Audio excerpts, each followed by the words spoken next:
এই গাছগুলো নতুন বসিয়েছি, বড় হয়ে গেছে। চলো আমার নিচের গাছ তোমাদের একটু দেখাই। এই দেখো আর একটা জবা গাছ। এই জবা গাছটার কি অবস্থা হয়েছিল, এখন ভালো হয়েছে। একটু সব সার ঠার দেওয়া হলো জল দিয়ে, এখন এটা আবার নতুন পাতা আসতে শুরু করেছে।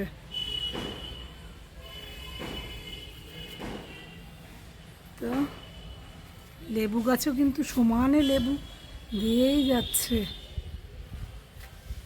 সমানে কিন্তু লেবু হয়েই যাচ্ছে। আবার নতুন করে ফুল এসছে। চারিদিকে এত কনস্ট্রাকশনের কাজ চলছে বন্ধুরা, তোমরা কিন্তু এই আওয়াজগুলো একটু ইগনোর করো।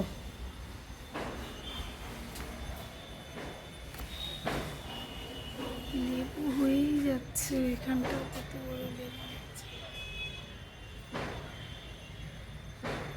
Hi friends, welcome to my channel. আমি সমিতা। নতুন একটা পর্বে তোমাদের সবাইকে স্বাগত জানাই। আজকে আমি সকাল সকালই নিচে চলে এসেছি। আজকে একটু নিচের গাছগুলো একটু দেখভাল করব বলে আসলাম। তো চলো তোমরা আমার সঙ্গে দেখতে থাকো আমার নিচের গাছপালাগুলো। আমার এগুলো খুবই প্রিয়।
দেখো আমার সামনের বাড়ি কী সুন্দর বোগেনভিলিয়া হয়েছে।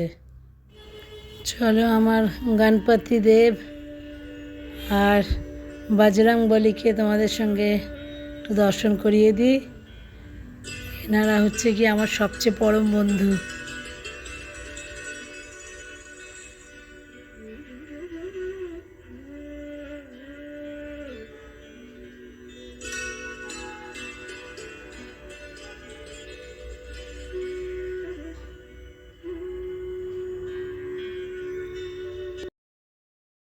দেখো বন্ধুরা, আমি এইভাবে ডিম স্টক করে রেখে দিই।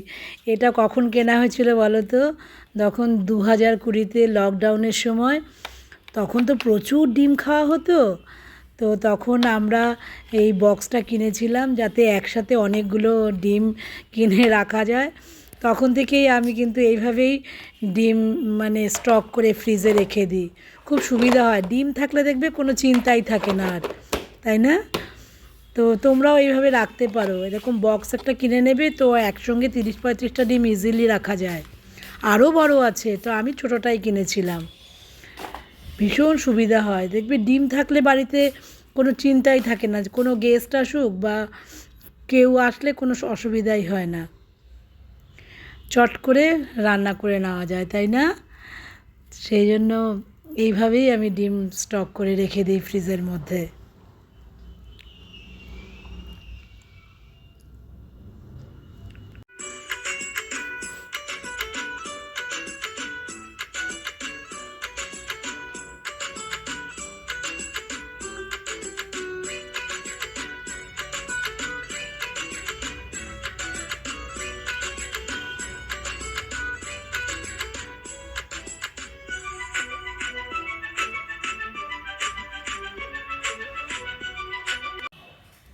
এই তো বন্ধুরা, আমরা 2 মাস বাড়িতে ছিলাম না, তো খুব বাড়িঘর নোংরা হয়ে পড়েছিল।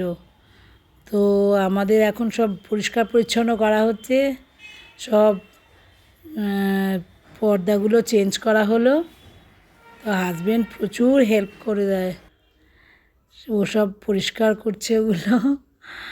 এই যে সব চেঞ্জ হয়ে গেছে, পরিষ্কার পরিচ্ছন্ন হয়ে গেছে ঘর।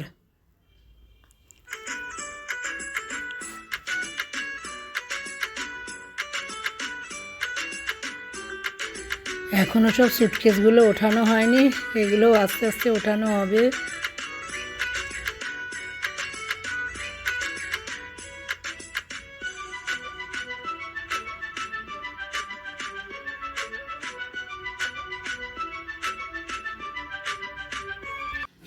চলো বন্ধুরা দেখিয়ে দিই আজকে অনিমা কি রান্না করে গেছে।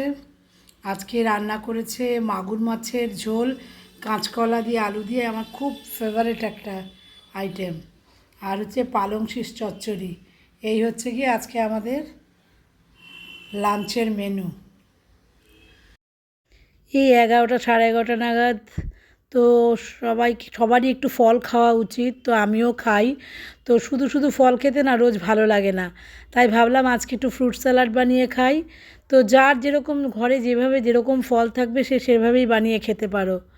তো আজকে আমি কিভাবে বানাই সেটা তোমাদের সঙ্গে শেয়ার করব ভাবলাম, তো চলো। তো আজকে আমার ফ্রুট স্যালাডের মধ্যে আছে কিউই, শসা, কলা আর হচ্ছে আঙুর। এই দিয়ে আমি আজকে স্যালাড করে খাবো, এমনি ফল খেতে ভালো লাগে না। আর দেবো হচ্ছে গিয়ে চিলি ফ্লেক্স, ব্ল্যাক পেপার আর হচ্ছে ব্ল্যাক সল্ট। এই দিয়ে আমি আজকে বানাবো আমার ফ্রুট স্যালাড। তো চলো শুরু করা যাক।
ব্যাস আমার কাটা পর্ব শেষ। এবার দিয়ে দিচ্ছি ব্ল্যাক পেপার,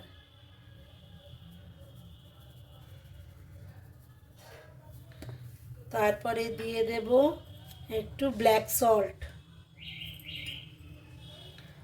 আর দেব চিলি ফ্লেক্স। এরকম করে মেখে খেলে না খুব ভাল লাগে আমার। ব্যাস এবার দুটো কাঁটা চামচ দিয়ে খুব ভালো করে সুন্দর করে মেখে নাও। তৈরি হয়ে গেল ফ্রুট স্যালাড। বিশেষত যারা ফল খেতে ভালোবাসো না তারা এইভাবে খেয়ে দেখতে পারো।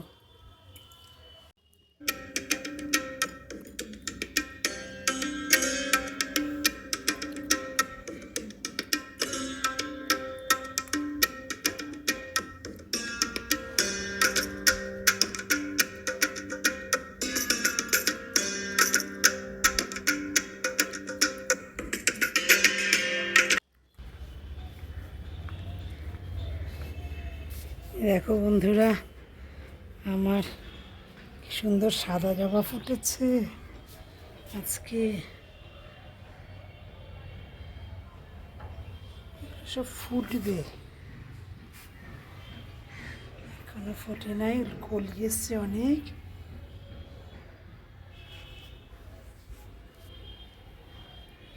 কি সুন্দর না জবাটা হয়েছে। এখানেও একটা ফুল ফুটেছে, এখন আস্তে আস্তে সব ফুল ফুটবে।